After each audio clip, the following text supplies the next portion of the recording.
జనం చేత జనమే నిర్మించిన సేన జనసేన జనసేన.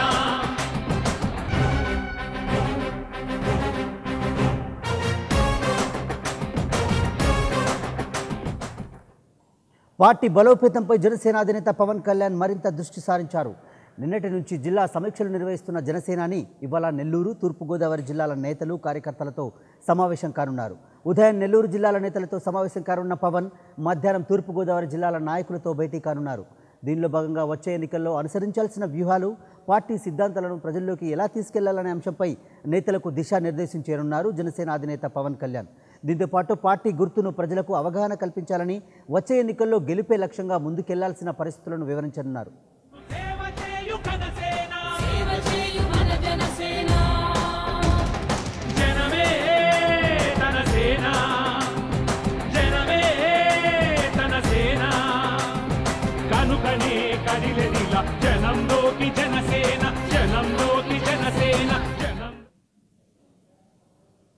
మరి కాసేపట్లో పవన్ కళ్యాణ్ తూర్పుగోదావరి, నెల్లూరు జిల్లా నేతలతో భేటీ కానున్నారు.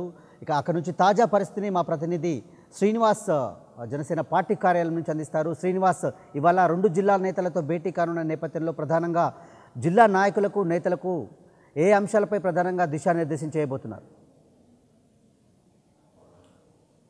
జనసేన పార్టీ అధినేత పవన్ కళ్యాణ్ మరి కాసేపట్లో నెల్లూరు జిల్లా నేతలు, కార్యకర్తలతో భేటీ కానున్నారు. జిల్లా స్థాయి సమీక్ష సమావేశాలు 2వ రోజు కొనసాగుతున్నాయి. మొదటి రోజు శ్రీకాకుళం, విశాఖపట్నం జిల్లాలు పూర్తి చేసుకున్న తర్వాత ఈరోజు నెల్లూరు, తూర్పుగోదావరి జిల్లాలకు సంబంధించినటువంటి కార్యకర్తలు, నాయకులు జనసేన పార్టీ కార్యాలయానికి చేరుకోవడం జరిగింది. మరి కాసేపట్లో పవన్ కళ్యాణ్ జనసేన పార్టీ కార్యకర్తలు, నాయకులతో నెల్లూరు జిల్లా వాళ్ళతో భేటీ కానున్నారు. నెల్లూరు జిల్లాలో ఏ నియోజకవర్గాలకు సంబంధించి పార్టీ బలోపేతంగా ఉంది, ఏ నియోజకవర్గాల పార్టీ బలహీనంగా ఉంది, వాటి మీద దృష్టి కేంద్రీకరించి జనసేన పార్టీ బలోపేతం తీసుకోవాల్సినటువంటి చర్యల మీద వారందరితో కూడా డిస్కస్ చేయనున్నారు. అంటే ప్రధానంగా చూసినట్లయితే కనుక ఎన్నికల శంకారావం ప్రారంభించాం, ప్రచారం మొదలుపెట్టామని జనవరి 1వ తారీఖున ప్రకటించిన తర్వాత జనసేన అధినేత పవన్ కళ్యాణ్ ఆ వైపు అడుగులు వేగంగా వేయడం జరుగుతుంది.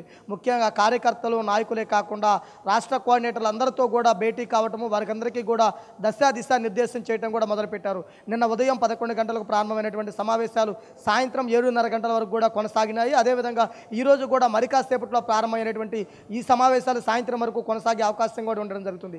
ఈ సమావేశాల్లో ప్రధానంగా కార్యకర్తల దగ్గర నుంచి పార్టీ నాయకులు, అదేవిధంగా కోఆర్డినేటర్ల వరకు కూడా అందరినీ సమన్వయం చేస్తూ పార్టీ సిద్ధాంతాలు, మేనిఫెస్టోలోని అంశాలు, అదేవిధంగా పార్టీ గుర్తును ప్రజల్లోకి ఏ విధంగా తీసుకెళ్లాలి ఏంటి అనే విధాల మీద కూడా వారందరితో డిస్కస్ చేయనున్నారు. అదేవిధంగా కార్యకర్తలకు కూడా పూర్తి స్థాయి భరోసా ఇచ్చే విధంగా నాయకులు వారికి అండగా ఉండాలి, ప్రతి కార్యకర్తకు కూడా జనసేన పార్టీ అండగా ఉంటుందని తెలియజేసే విధంగా కూడా వారితో డిస్కస్ చేయడం జరిగింది. అదేవిధంగా జనసేన పార్టీ రానున్న ఎన్నికల్లో సింగిల్గా 175 స్థానాలలో పోటీ చేస్తుందని కూడా నిన్న పవన్ కళ్యాణ్ ప్రకటించిన తర్వాత జనసేన పార్టీ కార్యకర్తల, నాయకుల్లో కూడా నూతన ఉత్సాహం రావడం జరిగింది. రానున్న ఎన్నికలకు తామందరూ సిద్ధంగా ఉన్నామని చెప్పే విధంగా కూడా పవన్ కళ్యాణ్తో వారందరూ కూడా మమైకం అవడం జరిగింది. అంటే ప్రతి జిల్లాకి మినిమం 3 గంటలు టైం కేటాయించి ఇటు కార్యకర్తలతో 1-to-1 మాట్లాడతాము, తర్వాత నాయకులతో పాటు కోఆర్డినేటర్, జిల్లా స్థాయి బాధ్యులతో కూడా మాట్లాడటం జరిగింది. అంటే 3 అంచెల విధానంగా కార్యకర్తలు, నాయకులు, కోఆర్డినేటర్లతో కూడా విడివిడిగా ఎవరికి వారితో భేటీ కావడం, వారందరితో క్రోడీకరించిన విషయాలను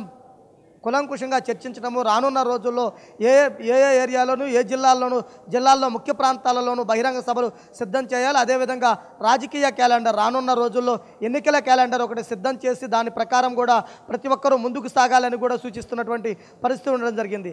ఇక ఇవి కాకుండా చూసుకుంటే పొలిటికల్గా ముందుకు వెళ్ళడానికి గ్రామీణ స్థాయిలో సర్పంచులు, జడ్పీటీసీలు, పట్టణ స్థాయిలో చూసుకుంటే కార్పొరేటర్ స్థాయి నేతలను కూడా అందరినీ కూడా ఆహ్వానించి పార్టీని బలోపేతం చేయాలి. బూత్ స్థాయి కమిటీలు కూడా వేగవంతం చేయడమే కాకుండా ఈ నెలాఖరులోగా పూర్తిగా జనవరి చివరికల్లా కూడా పార్టీకి సంబంధించి ఎన్నికల్లో పోటీ చేసే అభ్యర్థులు కూడా ప్రకటిస్తామని చెప్పేసి కూడా చెబుతున్నటువంటి పరిస్థితి ఉండడం జరిగింది. అంటే ఎన్నికల వేడి ప్రారంభమైన తర్వాత రోజుకి 18 గంటలు పార్టీ నేతలు కానీ, కార్యకర్తలు కానీ, అభిమానులు కానీ అందరూ కూడా పార్టీ కోసం కృషి చేయాలి. ఈ 100 రోజులు కూడా పార్టీ కోసం పూర్తిగా కృషి చేయడం ద్వారా పార్టీని అధికారంలో తీసుకురావడానికి మార్గం సుగమం అయిద్దని చెప్పేసి వారందరికీ సూచన జరిగింది. ఇక పార్టీ నేతలు కానీ, కార్యకర్తలు కూడా మీడియాలో మాట్లాడేటప్పుడు కానీ కొన్ని సమావేశాలు సమీక్ష సమావేశాల్లో మాట్లాడేటప్పుడు కూడా సరళమైన తెలుగు భాషలోనే మాట్లాడాలి, స్పష్టంగా మాట్లాడే విధంగా ఉండాలని చెప్పేసి కూడా వారికి చెప్పడం జరిగింది. అసభ్య పదజాలము అదేవిధంగా ప్రజలకు ఇబ్బంది కలిగే విధంగా ఎక్కడా మాట్లాడకూడదని కూడా వారికి సూచించడం జరిగింది. అధికార ప్రతినిధులు కానీ, రాష్ట్ర స్థాయి నేతలు కానీ, జిల్లా స్థాయి నేతలు కానీ అందరూ కూడా ప్రతి ఒక్కరు కూడా జనసేన పార్టీ అంటే గనక సరళమైన తెలుగులో మాట్లాడతారు, స్పష్టంగా మాట్లాడతారు, ఎటువంటి తప్పులు మాట్లాడరు అని ప్రజానికానికి తెలిసే విధంగా ఉండాలని చెప్పేసి కూడా చెప్పడం జరిగింది.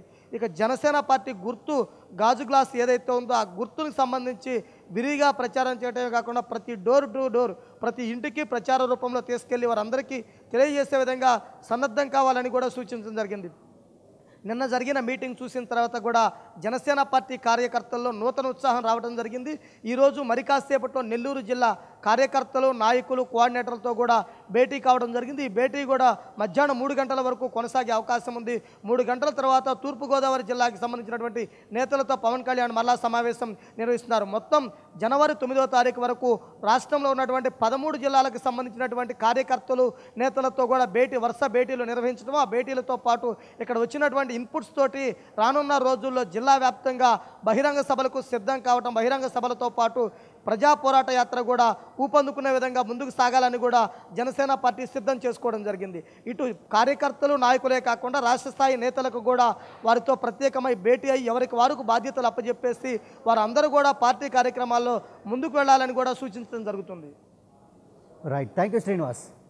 నిర్మించిన సేన జనసేన జనసేన